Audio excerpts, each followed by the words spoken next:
Hello, everyone, and welcome to the Indie Spectrum podcast. This is number what is it now? Like 8, 7, 6, 27? I don't know. Episode 27. And today I have my co-host, the beautiful Owen, Hello. and our special guest, Stephen Orlando of Robot Studios. Hey guys, how's it going? So I'd just like to very quickly introduce Stephen. He is the developer of Treasure Adventure Game, which is free on the internet. I highly recommend that you download and play it. And he's also currently developing Treasure Adventure World, which is, I played the demo and it seems like Treasure Adventure Game plus more awesome. So we're going to talk about what we played and then go through to talking about Treasure Adventure World and stuff like that. So, Stephen, what have you been playing recently? Well, I finally picked up a Wii U a couple weeks ago, and so I've been playing a lot of Super Mario Brothers U, which I'm loving quite a bit.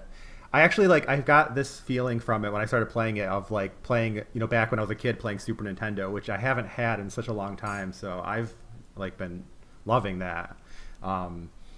It's unfortunately that as soon as I bought it, I heard all the news about the Wii U, the Nintendo's kind of failing last year and stuff, but I still think it's a great system and I'm having a lot of fun with it. But we don't know many people with Wii U's. Yeah, I don't either.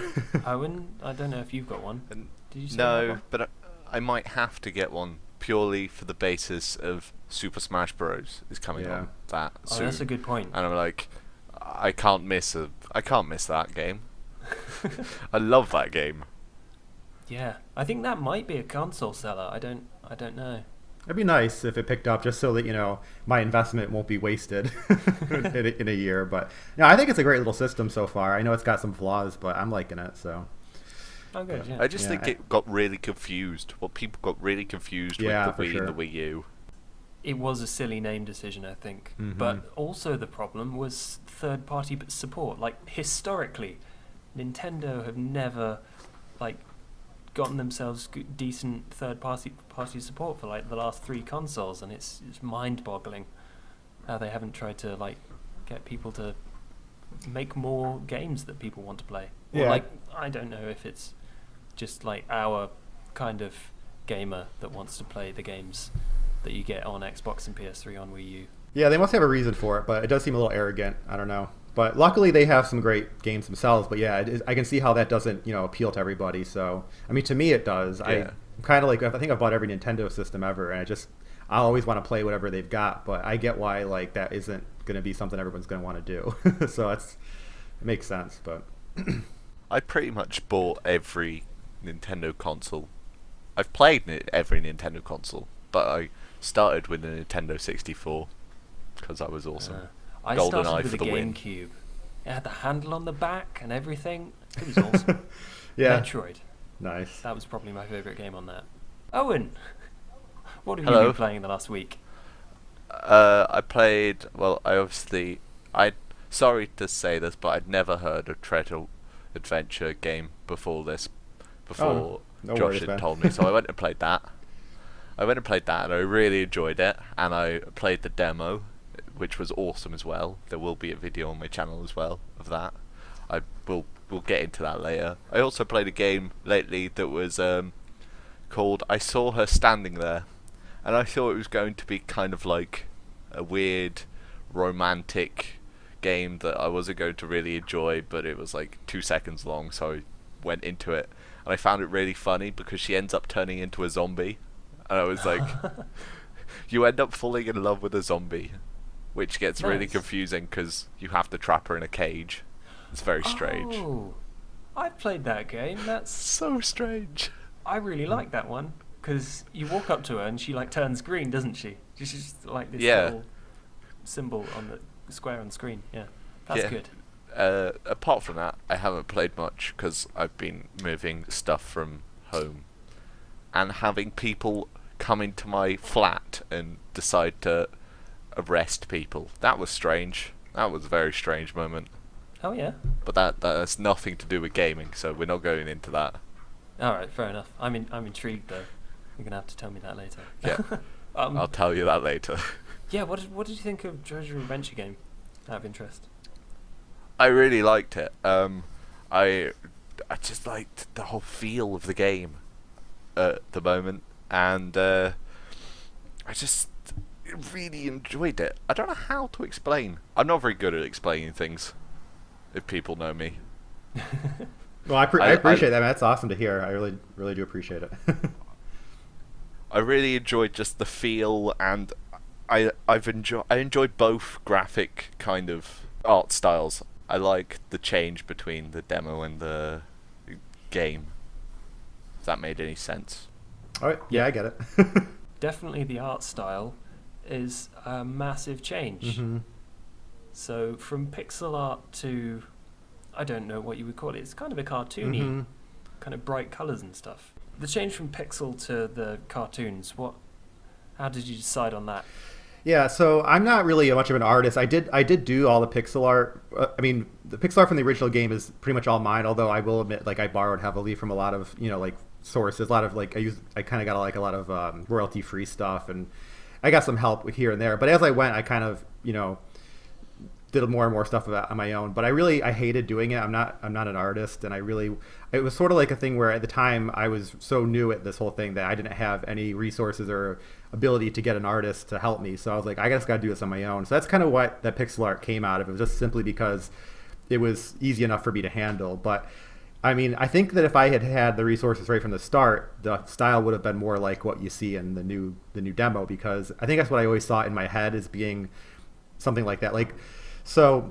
But what it really come down to is that for the actual style we ended up with, it wasn't really my choice necessarily. I was more like looking for somebody who would be able to work with, what we had originally and move it on to the next level. I knew from the start I wanted to go like HD, high, like do like a, make it like 1080, p max resolution and stuff. So like we got to obviously upgrade from pixel art. That's kind of just, I didn't necessarily like say, like I was looking at when I looked at artists, some of them, people were pixel artists, and we kind of went back and forth. But since when I work with people, like creative people, like musicians and artists, I really want them to put themselves into it and to do artwork that they like to do. I don't want to make somebody have to work with me for a year or 2 years and like do something they don't like. So the artist the artist we ended up with, Christine, like it's not exactly her style. She does, I guess it's slightly more of an anime style, would be more of her traditional style, but you can see some anime influence I think in it. But yeah, I sort of like, when I'm was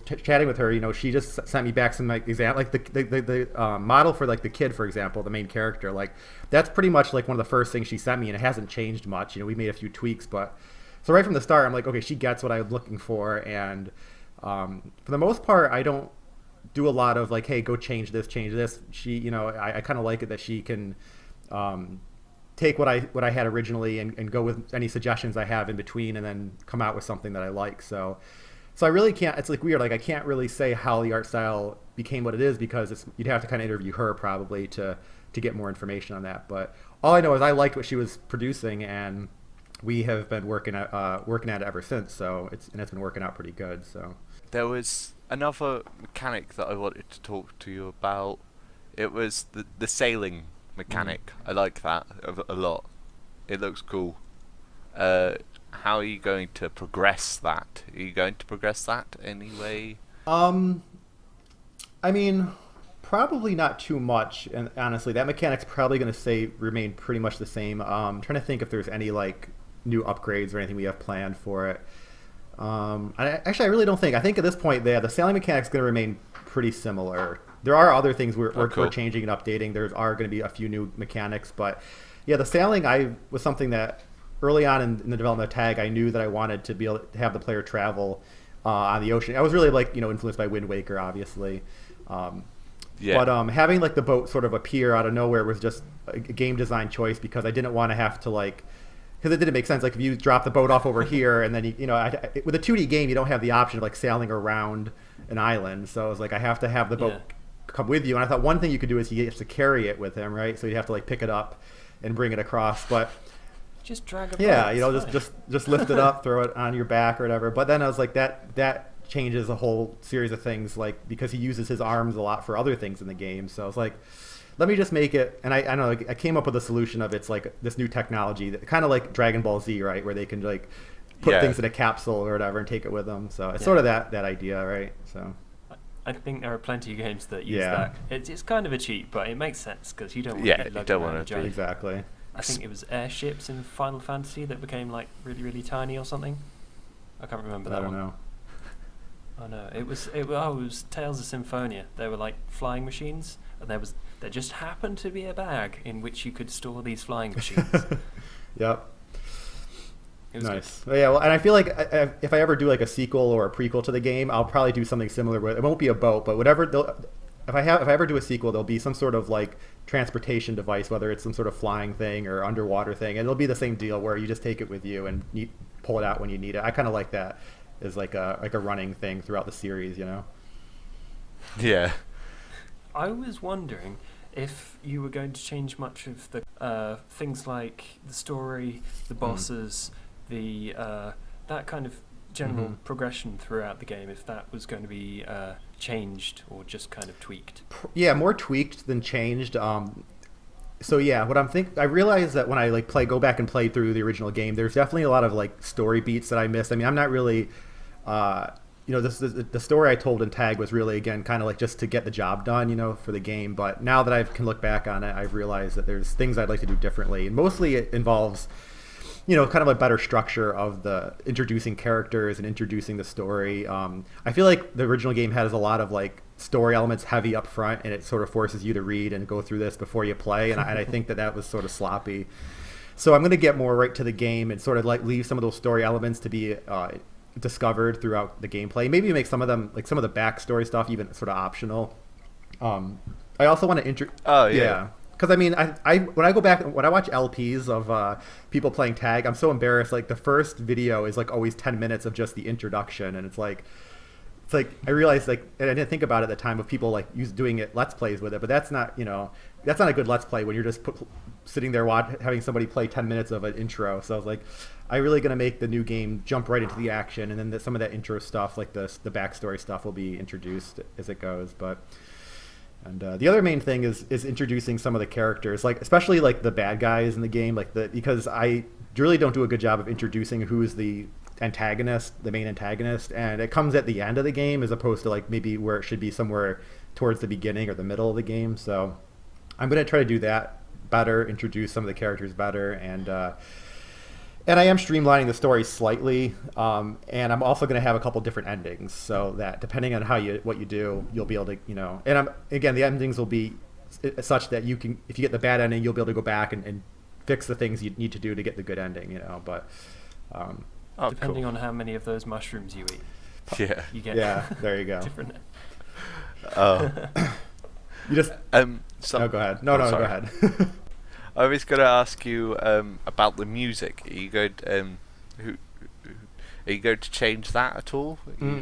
I like the music from the beforehand. Oh yeah, you've got the same composer. That's right. Haven't you? Yeah, Robert Ellis did all the music from the original, and he was just a guy I met it was great. I met him at a Christmas party, and we were just talking, and he started saying, oh, you know, I do music, and I really love to do music for a video game. And at the time, I was working on Tag, and I was like, man, I would really like to have a musician for my game. And just that was it. We just started talking, and he was like he's seriously like the nicest guy I've ever met, and he's so he's like Christine the same way, where I just say, here's what I'm looking for, and he does it. So that's how that all came about with Tag. But then when I was doing the new game, he was working for another company out west in California, but it was sort of like one of those jobs that was like soul sucking. So he was desperate to get back working with me again. And so he actually remixed the entire soundtrack from the original game for the new one, and so we are going to have a whole new soundtrack, but we're also going to have an option so that you can play with the original, because I know that, you know, some people might get turned off by that. So we'll have both soundtracks in the game. But on top of doing a remix of the original songs, he's also doing a whole bunch of like new original tracks, because there were places in Tag where we reused songs just because we ran out of time or just didn't have the, you know, resources to do it. So there's like some areas in the game that are going to have brand new music too, which will be pretty cool. And it's all turning out really good. He's really stepped up his game for it to like match the visuals more, you know. So because I remember really you telling in our sorry. Do you want to? No, you can carry on. Sorry. We have this terrible problem where like we both have really awesome like questions, and then we go and then we stop, and then we go So Owen, you first. No, you first. You go first. You had it You're first. you're so polite. I know. I was going to say, a lot of the things you're saying, I remember you're kind of repeating them from the first interview that we did. So I was wondering, what kind of things for you as a developer have changed since then? I mean, probably nothing super, revelatory, but, I think every day I feel like I'm improving, as a developer. Programming certainly wasn't like, I wasn't like a dedicated programmer before I started. I kind of have had to learn as I go, which means that I literally learn new things every day. So it's more just small things, like just different techniques that I'm learning that I'm applying to, parts of the game that I didn't, have access to before. I do think that I'm definitely more confident too. I feel for a long time, I even had trouble calling myself a developer just because, especially with working on tag, and I hadn't proven myself, but I do feel now that I'm confident doing that. And that, I attended Minecon, in November, and that was the first time I ever really went out with my game in public and showed it to people and had them looking at me in the eye as we talked about it. And that was like one of those, actually that's probably the biggest moment of my development career like so far, because it really drove home that like because I was also with all these other amazing developers, like the guys who were doing Castle Story and Hyper Light Drifter and like what is it, Shovel Knight. Like they were all these guys were there and they were treating me like an equal, and I was like, some of these guys worked in the AAA industry and stuff, and they were all so welcoming. So to me that was like I felt like almost like a coming home kind of thing, like this is where I am now, this is where I'm so happy to be here. And I don't know, so I guess that's sort of my answer to that question. It just more confidence overall, I guess. Nice. Definitely. No, I keep having new thoughts. That's right. I can ramble forever, so I should just cut myself off. Trust me. No, you go ahead. I don't even remember what I was going to say now. You just go on with the next question. I'm sure I'll think of it as we go. I do this thing where I'm like so starved for social interaction in my day-to-day life that when I get a chance to talk, I just ramble. So I'm trying to be better at just cutting myself off when I've said everything I think I need to say. Yeah, that seems to be the same with me at the moment. Don't worry, we're all in the same boat. What I was going to say is, you said something about you were going to tweak some of the kind of features in the game. Could you give us an example of the tweaking features that you're going to do? Yeah, I can give a couple examples. So here's a couple examples. Is we're going to do a couple new mechanics for the way you can attack enemies. So in the original game, you pretty much only had your hook attack, and it was I'm trying to remember. I don't think there was any really upgrades to it other than you could get the throwing hook. Yeah, there was. That's right. So you could throw it. So we're adding a couple new like upgrades. So you can start swinging faster, and it'll do more damage if you get this upgrade. We're also going to do adding a couple new I don't know what you call them, I guess upgrades for the jumping, where you'll be able to get like a high jump and like a ground pound type thing, basically just to add a little variety in some of the platforming puzzles and platforming areas, and trying to think what else. There's overall, because the engine is all brand new, this is something that I've talked about before, but since I started the engine from scratch and I was a better programmer, I was able to do certain things that I wasn't doing before. And like in tag, for example, if you ever see if there's ever a moving platform that's not stationary, you can't like grab onto the ledge and hang on to it like you could with static platforms. And now I was able to do that with the new engine, so that sort of actually fundamentally changes certain puzzles just because now you can hang on to things that you couldn't before. So that changes up how I have to do some of the puzzles. Yeah. So that naturally led to me sort of changing up the puzzles, and I started to realize that just like every other part of game development, I've gotten better at level design and puzzle design. So I said, well, maybe I should take advantage of the fact that we're redoing this. So besides just even though there's probably more changes in the actual level design and puzzle design than there are in the core game mechanics, I didn't want to mess with them too much because people seem pretty happy with how they were. So people love them, and I don't want it to feel like a different game. I want it to feel the same game, but like you're constantly like surprised by what new things are in there. Oh, sweet. I do like, that's one thing that I liked about when I was playing through it. The core game mechanics seem to really be solid and I did really enjoy the Corner game mechanics. It was really cool. Good. Yeah, I mean, Sorry. it was meant to be, simple, like kind of overall, like not be super complex, but it makes up for that in the sense that there's this grand world to explore and lots of things to find. So, and I kind of want to keep that feeling, Like originally I wanted it to be just literally like a one button game where it was like you just had, you move with the keys and you'd push like jump and then you'd have one other action. But I eventually added to have to add another one because it got a little bit more complex. But my design mentality from the beginning was always, let's keep this really simple. Like I don't want to have like a whole series of buttons that, or like, especially since I figure people will be playing it on the keyboard a lot. So I was like, I want it to be super simple. And a lot of the, mechanics in the game were based around keeping it just to a couple buttons. And that was one thing that I felt like anyone could have picked that up. I really wanted to show the new game to like I've got little nephews that has just turned 10, and I'd love to show to him because I feel like he could get into it and just explore with the whole world, and anyone could pick it up and just play. Rather than it had to be a specific person. You had to know every button on this keyboard to know which button to press. Yeah, it's very accessible. Yeah, that definitely was what I was going for. And at the same time it's accessible, but I tried not to do that hand holding thing where the game tells you exactly what to do. I think it's important to have it so that you have to still discover the various game mechanics a little bit. Some of that's bad design. Yeah. You have to make the player learn how to do things because then they feel smart. Yeah, that's cool. And I feel like a lot of people, especially people who are younger, maybe don't get that experience in the games as much. So even if they are able to pick it up quick, I hope they get those feelings of like, oh, I discovered this thing on my own, and look how cool it is. Like, there's this one. I'm not going to give it away because maybe people haven't played, but there's this one. So there's this one sort of like element in the game, which actually it's a fast travel mechanic that some people never discovered. Like there's people who literally said, I played through the whole game, and I never knew there was a fast travel, and I purposely kept that like really vague because I was like, if you discover it, it's like it's this like awesome thing where you basically travel to another dimension and you can like travel very fast. So I'm not gonna say I already gave too much away, but the I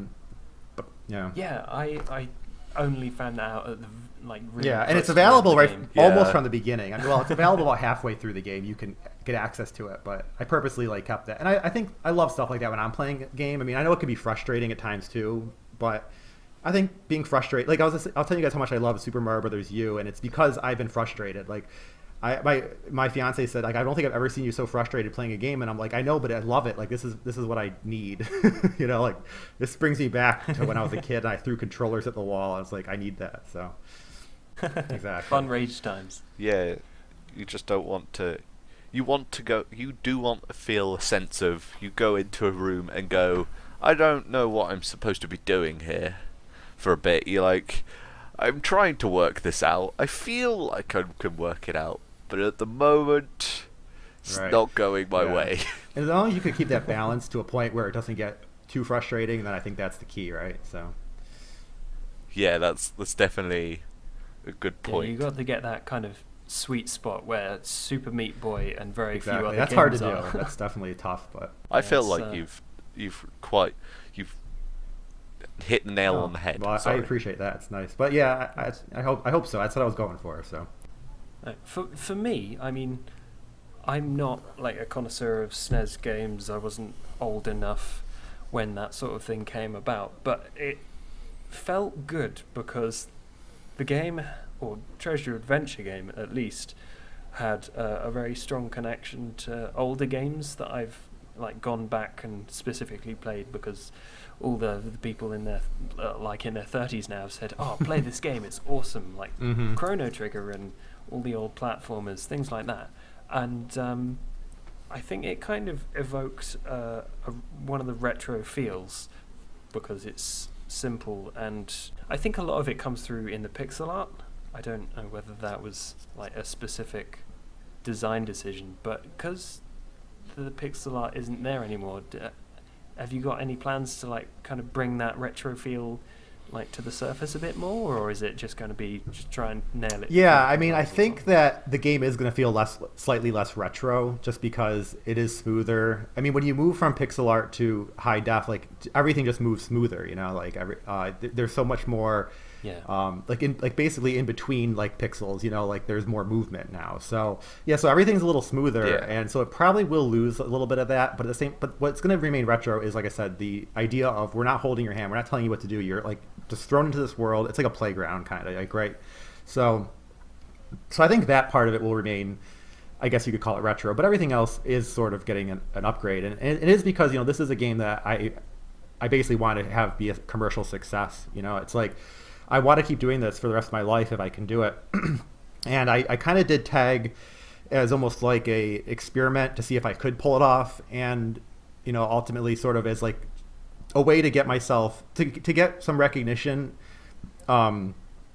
without having to like worry about marketing it and selling it and all that stuff. And it worked out pretty well. I mean, my goal, I was kind of going with like at the time I was thinking of like the cave story model, where, you know, it was a free game, and that could have been the end of it, but it happened to get a following, and then before you know it, they were releasing it on, you know, the Wii or whatever it was. I guess it was the Wii, and, you know, the piece, you know, Steam and all that stuff. So it's like I was kind of following that idea, like if I put something really good out and I do it for free, maybe I'll get some attention, and ultimately that's what happened. So it worked out pretty good. Oh, sweet. There was something I was going to say. You know, you said about your past. You're going to have to discover your past through this game, the next game. It's not going to be shown to you straight away. Are you going to make it obvious for your past, or are you going to make it kind of just a bit sly? Because I feel like it should be like, you should go glance like off hidden? kind of parts of your past, so you learn it very, very, So very you mean like the slowly, past of the kind character in the game? Yeah.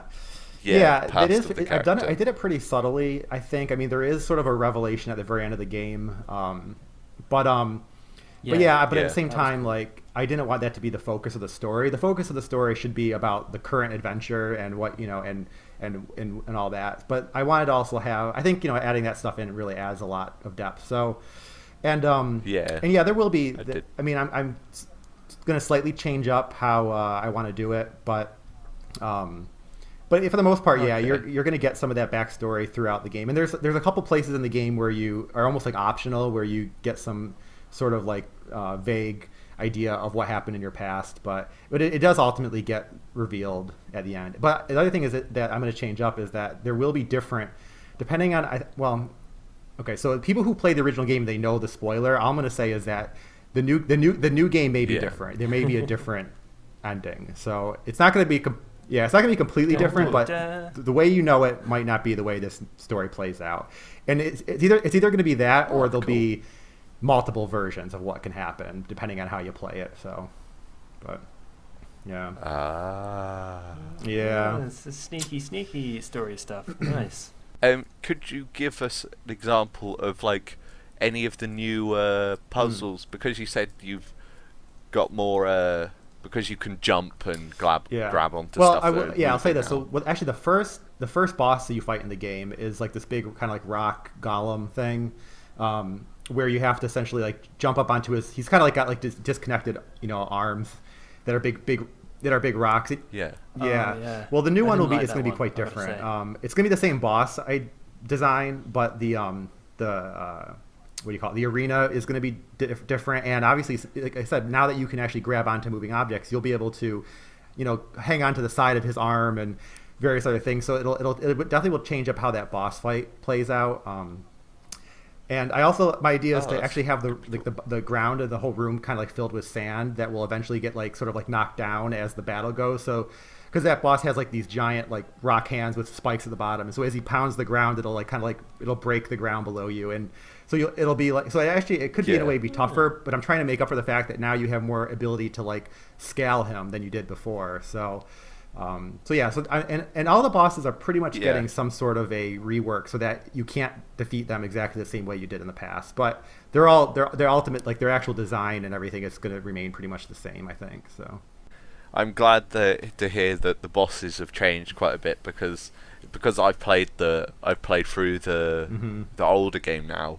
It gives me an incentive to go and play this one and beat the bosses again and find out. Here's the other thing too ending. is that the really original game looking tag, like it had so little actual beta testing from people. I mean, I did get I wanted to work the bugs out, so I got some people to help me with that. But by the time I was there, I really wasn't ready to go back and change any bosses. So when people said, "Oh, this boss is too hard," I said, "Well, suck it up because that's the way it's going to be."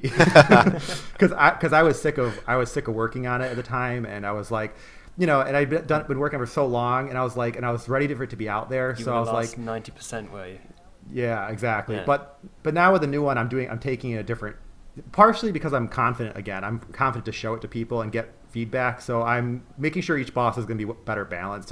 And I'm going to do that by essentially letting people play it. And anyone who's backed the game on pre-order will get the opportunity to do these beta tests. So, and I probably will also open it up to the public too, but more. Sweet. But as we get closer to Can't launch, wait to try it out. Nice. It's going to be pretty cool. So, Nice. Stephen, is there anything you would like to say before we kind of wrap up and finish? Yeah, I'm going to be... So Indiecade East is next weekend. What is it? It's February 14th. Yeah, February 15th and 16th next week in Indiecade. I'm going to be showing the game there. So if anybody's listening to this, they're going to be at Indiecade. Come see me. I will be showing my game at the Show and Tell on Sunday, the 16th at 4 p.m. I'm like the last slot of the day, but yeah, I'll be there with my game, and I'll be there all weekend. So if anybody wants to get in touch and whatever, so just hit me up on Twitter, which I don't know. You can link. Maybe you put a link in the I'll put description or all something. the links. All of the links. Cool. Yeah. So if anybody wants to meet up with me at Indiecade, if you're going there, I'll be there. So let me know. But that's Nice. pretty much it. Yeah. All I need All right, now is well, a ticket to America, and I'll be fine. Oh god, yeah, there are so many American indie game Yeah. shows that I want to attend. Well, this one just happens to be like a mile from my apartment, so I pretty much have to go. I'm gonna walk there. So. Nice. Yeah. Yeah, we have to make do with Eurogamer and Rezzed, and Yeah. if you can make it to Germany, there's Gamescom, which is pretty huge. Yeah. Not much indie gaming going on there, but it's cool. Yeah. I definitely going to go to the Res next year if I can make it. I've been wanting to do that. So Yay! Yeah, I've already got my tickets to it. I'm really excited. nice.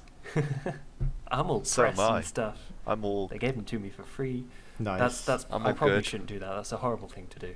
Like, gloat about that thing. I feel like That's- an idiot. That's one of the perks, right? I mean, I got to go to Minecon for Hell free, yeah. and I felt pretty good about that. Yeah, it's cool. I probably shouldn't gloat about it. So you Yeah. can like berate me in my Twitter and stuff for doing that. Thanks, Stephen, for coming on. That was awesome. I'm looking Yeah, forward thank to you. Treasure Adventure World. There'll be links in the description. I'm really looking forward to it. I can't wait to try it Awesome. out and stuff. I look forward to really cool games. Yeah. I get excited very easily. Thank you, everyone, for watching. Owen, tell us where we can find your stuff. You can find my stuff at Snowy's Gaming on YouTube and Twitter, maybe. Nice. Links in the description. All that jazz. Thank you for watching, and we will see you next time. Goodbye. Goodbye. Bye. Thank you. Bye. Bye. Bye. Bye.